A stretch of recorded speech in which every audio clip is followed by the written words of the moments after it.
அனைவருக்கும் வணக்கங்கள். நாணயங்கள் சேகரிப்பாளர்களுக்கு ஒரு நாணயமான பதிவு, ஒரு ஹிஸ்டாரிக் பதிவு, வரலாற்று பதிவு. இது மால்வா அப்படின்னு ஒரு தேசம். இது எங்கே இருக்குது? மத்திய பிரதேசத்துக்கும் ராஜஸ்தானுக்கும் அருகாமையில் இருக்குது.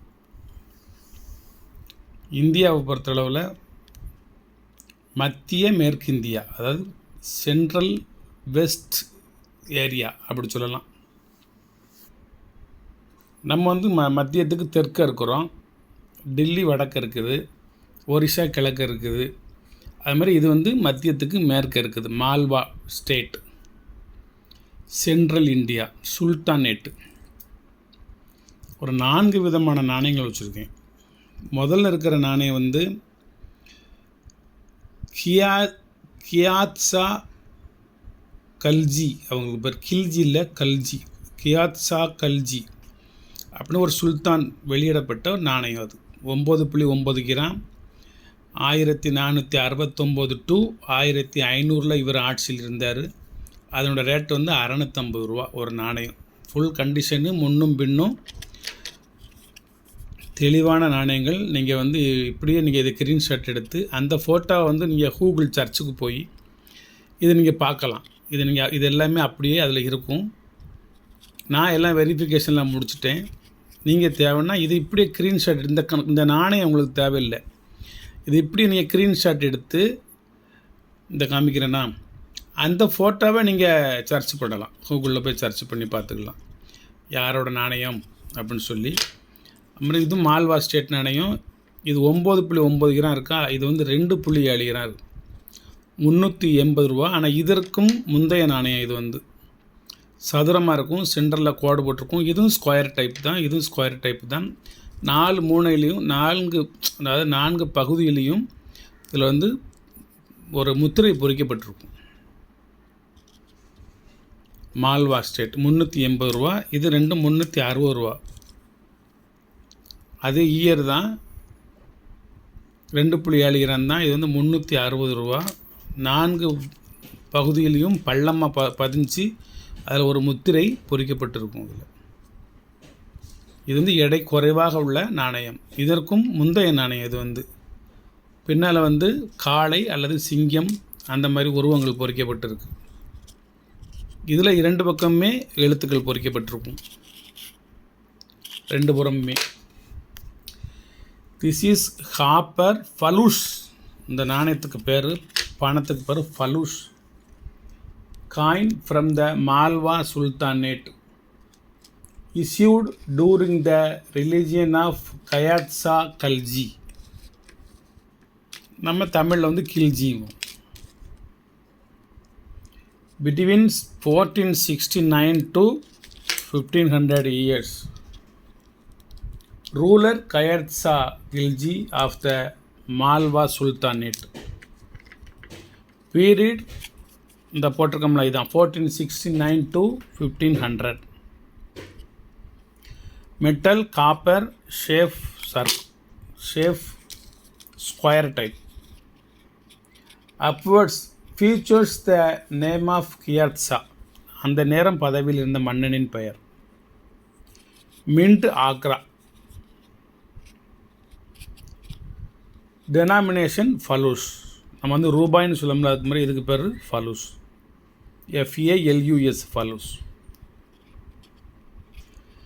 This coin is a tangible piece of history reflecting the coinage and monetary system of the Malwa Sultanate during the late 15th century.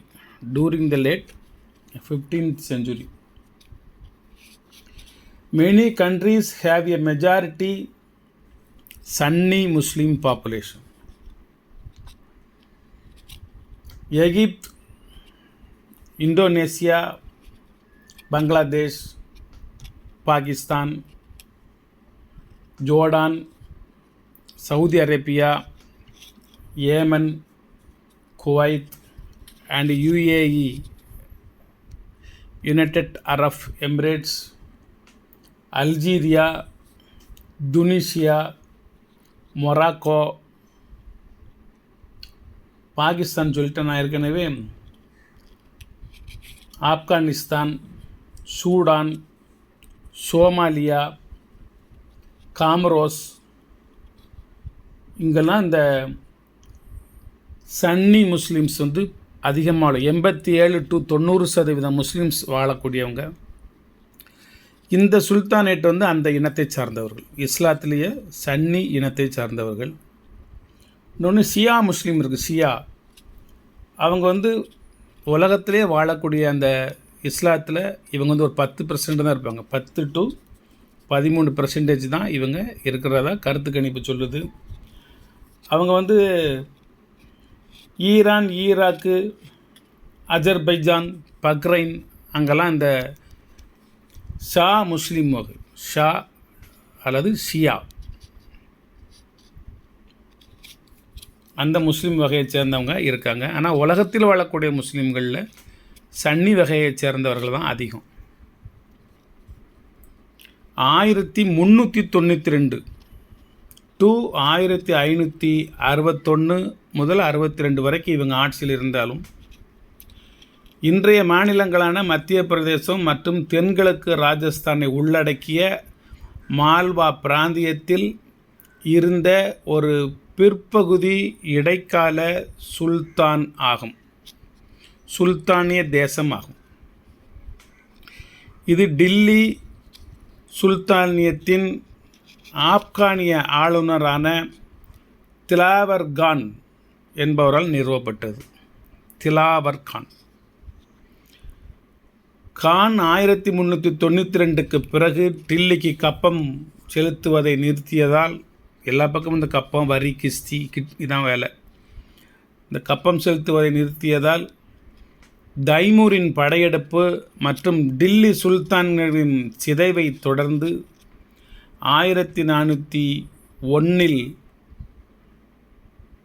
Dilawar Khan மால்வாவை ஒரு சுதந்திர தேசமாக மாற்றி அமைத்தார். கடைசி மன்னன் 1555 to 1566 வரைக்கும் பாஸ் பகதூர் என்பவருடன் முடிவடைந்தது இந்த மால்வா சுல்தான். இதன் தலைநகரம் தார்ங்கிற ஒரு ஏரியா அதன் தலைநகரமாக இருந்துச்சு. 1535-36 கொஞ்ச காலத்திற்கு முகலாய பேரரசர் ஹுமாயூன் வசம் இருந்துச்சு இந்த தேசம். ஹுமாயூன் யாருன்னு உங்களுக்கு தெரியும். 1542 ஷெர்ஷா சூரி வசம் கொஞ்சம் இருந்துச்சு. ஷெர்ஷா சூரி யாருங்கிறதும் உங்களுக்கு தெரியும், முகலாய பேரரசுகளில் உள்ளவர். 1561 அக்பர் வசம் இருந்துச்சு, பேரரசர் அக்பர் வசம். இப்படி அப்பப்போ அது முகலாயர் பேரரசனுடைய கட்டுப்பாட்டிலையும் இந்த நாடு இருந்துச்சு, தேசம் இருந்துச்சு, மால்வா தேசம் அப்படின்னு. இந்த சுல்தான்கிறவங்க வந்து முகலாய அரசர்கள் கிடையாது, இவங்க ஒரு தனி வழி. எப்படி ஹைதர் அலி, திப்பு சுல்தான் அவங்கெல்லாம் முகலாய மன்னர்கள் கிடையாதோ அது மாதிரி இவங்களும் முகலாய மன்னர்கள் கிடையாது. முகலாயர்களுக்கு கப்பம் கட்டி அந்த ஏரியாவை ஆட்சி புரிந்த ஒரு குறுநில மன்னர்கள்.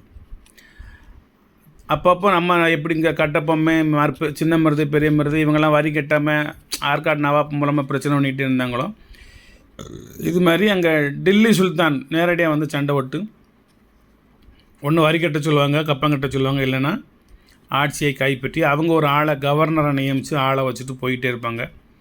அவங்க ஆள மாட்டாங்க, ஆனால் ஒரு ஆளை நியமிச்சுட்டு போவாங்க. ஒரு மிகப்பெரிய வரலாற்றை உள்ளடக்கிய ஒரு தேசம் இந்த மால்வார் தேசம். இந்திய வரலாற்றை கற்றுக்கொள்வதற்கு இது ஒரு படி. எந்தெந்த பீரியடில் யார் யார் ஆட்சி புரிந்தாங்க அப்படிங்கிற வரலாறையும் தனியாக தொகுத்து எழுதி வச்சுருக்கேன். ஒரு மன்னர் கால நாணயம், ஒரு ஏன்சியன்ட் காயின்ஸ், ஒரு ஹிஸ்டாரிக்கல் காயின்ஸ் உங்களுக்கு பதிவு போடணும் அப்படின்னா ஒவ்வொரு நாணயத்துக்கும் எனக்கு குறைஞ்சது ஒரு நாள் ஆகும். நான் திருப்திப்படணும், இந்த அளவுக்கு விவரம் போதுமா, இந்த அளவுக்கு இந்த நாணய சேகரிப்பாள்கிட்ட பேசினா போதுமா அப்படின்னு. இது வாங்குவதும் வாங்காததும் உங்களது மனநிலையை பொறுத்தளவு. இது விற்பனை செய்ய வேண்டும் என்ற கட்டாயம் கிடையாது. என்னோடய கலெக்ஷனில் ஒரு பொக்கிஷமாக இதெல்லாம் நான் கலெக்ட் பண்ணி வச்சுருக்கேன். கேட்டால் கொடுப்பேன். கியாத் ஷா கில்ஜியினுடைய ஒரு அருமையான ஒரு நாணயம், நல்ல திக்னஸ்ஸு, நல்ல கட்டியான நாணயம், நல்ல முழு பிரிண்ட் உள்ள நாணயம், எங்கிட்டையுமே தேயாது. Good condition coins. வணக்கம், வாழ்த்துக்கள். சப்ஸ்கிரைப் பண்ணுங்கள், ஷேர் பண்ணுங்கள், லைக் பண்ணுங்கள், கமெண்ட் பண்ணுங்கள். இந்த மால்வா நாட்டு நாணயத்தோடு உங்களுக்கு நான் ஹுமாயூன் ஷெர்ஷா அக்பரை பற்றியும் சொல்லியிருக்கேன். நான் இதே நாணயத்தை நீங்கள் இன்னொரு தடவை சர்ச் பண்ணிங்கன்னா இதில் அக்பர் வருது. அக்பரும் இந்த மாதிரி ஸ்கொயர் டைப் நாணயத்தை அவர் வெளியிட்டிருக்கார். அக்பர் நாணயமும் இந்த மாதிரி ஸ்கொயர் டைப் நாணயத்தில் இந்த மாதிரி கொஞ்சம் எழுத்துக்கள்லாம் வருது. ஆனால் இதை நான் மீண்டும் மீண்டும் மீண்டும் மீண்டும் சர்ச் பண்ணி பார்த்து இந்த பிரிண்ட் அப்படியே இருக்கக்கூடிய ஒரு நாணயத்தை செலக்ட் பண்ணி எடுத்து மறுபடியும் கண்டுபிடிச்சி நாணயத்தை வாங்கியவரே எனக்கு இதில் வந்து மால்வா காயின் இது மாதிரி கியாத் ஷா கில்ஜியினுடைய நாணயம்னு எனக்கு எழுதி கொடுத்தாரு. அதையும் வச்சு கம்பேர் பண்ணி ஒரு சின்ன உழைப்பு, கடின உழைப்பு, உழைப்பே உயர்வு. எல்லாரும் அந்த அரசியலுக்கு அப்பாற்பட்ட ஒரு கருத்து, யாருனாலும் வாய்மையை வெல்லும், சத்தியமே ஜெயிக்கும், அன்பே துணை, பல்லாண்டு வாழ்க, உங்களை சந்தித்ததில் பெரும் மகிழ்ச்சி அல்லது மகிழ்ச்சி, இப்படி எழுதி எழுதி ஆட்டோகிராஃப் போட்டு கொடுப்பாங்க எல்லாத்துக்கும். ஆனால் புதுக்கோட்டை உலகநாதன் பிள்ளை மகன் சாண்டோ கிடையாது, சின்னப்பத்தேவர், பியு சின்னப்பத்தேவர், சாண்டோ சின்னப்பத்தேவர்னு ஒருத்தர் இருந்தார். அது மாதிரி பியுனா புதுக்கோட்டை உலகநாதன் பிள்ளை மகன் சின்னப்பத்தேவர்.